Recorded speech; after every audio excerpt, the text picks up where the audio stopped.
Tonight on the 31 Nights of Halloween Horror. They thought that they would just do a nice spooky little television show, but that house had other plans for them. Tonight's movie, Ju-On, The Grudge 2.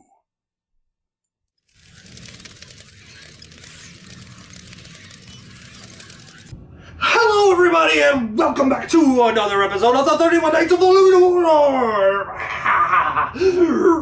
I'm your Baby Circus. Anyways, episode number 19, episode 19, and I thought, you know what? Since last night's episode, I reviewed the I feel much maligned but doesn't deserve it Grudge 2, the American version, I thought, you know what? It's time for another one of those compare and contrasts where I will review none other than the Japanese version of The Grudge 2. Basically, Ju-On, The Grudge 2.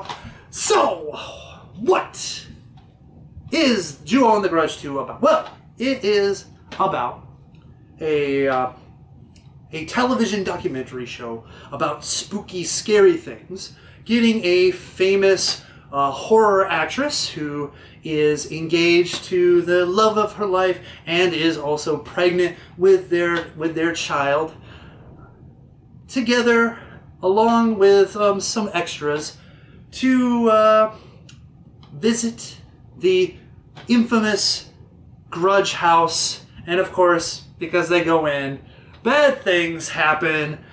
Kayako shows up and, well, you know, scary, crazy things happen. And of course, we get the same disjointed narrative starting with, of course, the actress, and then going with the film crew, along with the actress and the people involved, and a reporter and some schoolgirls, and in the end,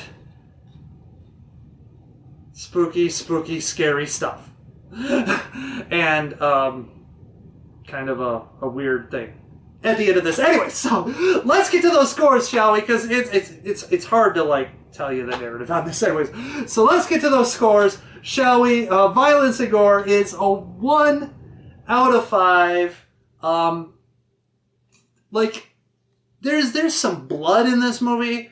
But once again, it's not about the violence. It's about the atmosphere and the mood. And this definitely hits the atmosphere just right. However, the movie, well, we'll get to that with shock value. But Violence and Gore, 1 out of 5. Yes, there is some hangage with some hair.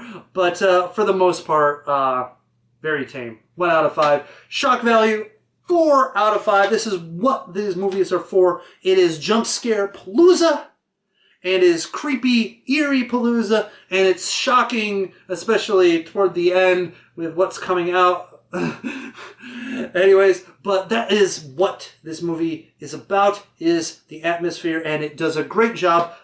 Now, compare and contrast to the American one, where I said that it is relentless and it is hitting you in the face. This one is relentless, but it is in the shadows, and it is around the corner, it is over your shoulder, it is constantly there. However, it is a much more subtle movie, and for some people they might find that to mean slow, and I can see that, but it's there everywhere you look.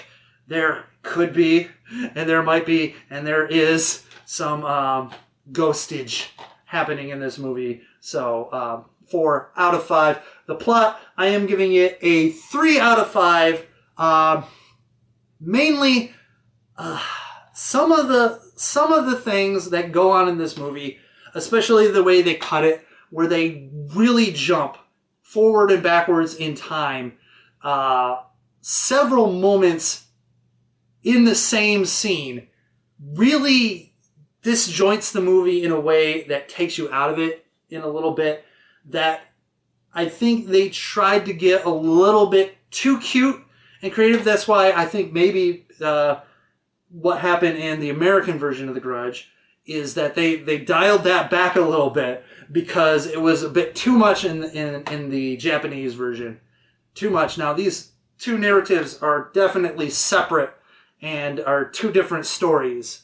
But I think the way they definitely has some overlap though in these narratives. The problem is with this one is that there's a little bit too much of we're trying to like, you know, future past, future, present, all that kind of mix. They do it brilliantly with the reporter and her boyfriend.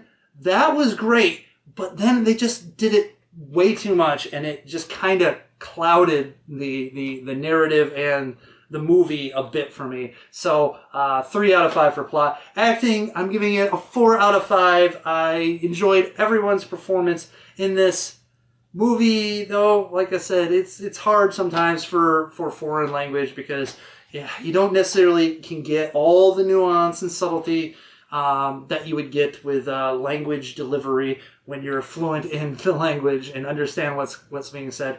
But that being said, I think that this is really solid. So 4 out of 5. Nudity, 0 out of 5. At least they didn't tease us with a whole locker room and shower scene. Moral win? I don't know. 0 out of 5. Enjoyment factor, it's a 4 out of 5. It is a creepy, genuinely unsettling movie, just like the American version, which, like I said, different story pretty much for the most part. But I think these two kind of exist in this world where, you know, one can be unrelenting and in your face, and one can be unrelenting and in the shadows. And I think it's great that we can have both of these. I don't know where it is anyways, where we can have both of these movies and enjoy them for similar and also different reasons. And that's really great. And I love this movie. It is a 4 out of 5.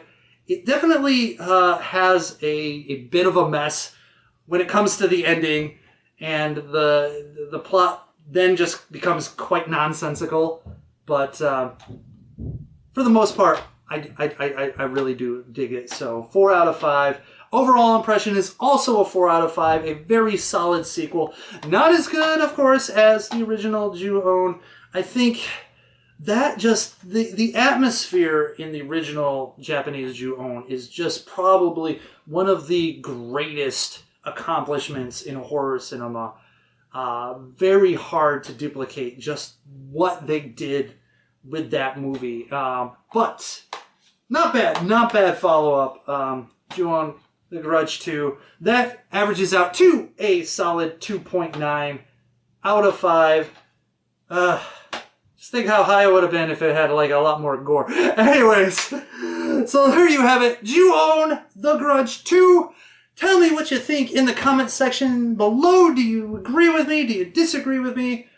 Is it better than the American version? I'll have to say no. Actually, I do prefer the American version better because, like, just the whole, you know, you're done. You're done. The American version is basically no. It's you're done. This one goes off into an area where you're like, okay, so the curse still gonna happen then, or I don't know. Anyways, so anyways, tell me what you think. Leave a comment, subscribe, rate. Oh my god, I'm sick. Oh, the energy levels seeping. Oh, but anyways, ring that notification. And I thank you once again for joining me for another episode of the 31 Nights of Halloween Horror. Hopefully I can continue to keep this energy up for the rest of the show. I mean, we're getting close. We're getting close. We're getting closer anyways. But until next time, thank you for watching. You stay scary, internet. And remember, people, like I said last time, don't go into the house. Don't. Just don't. Don't do it. Just, that's all. Ah!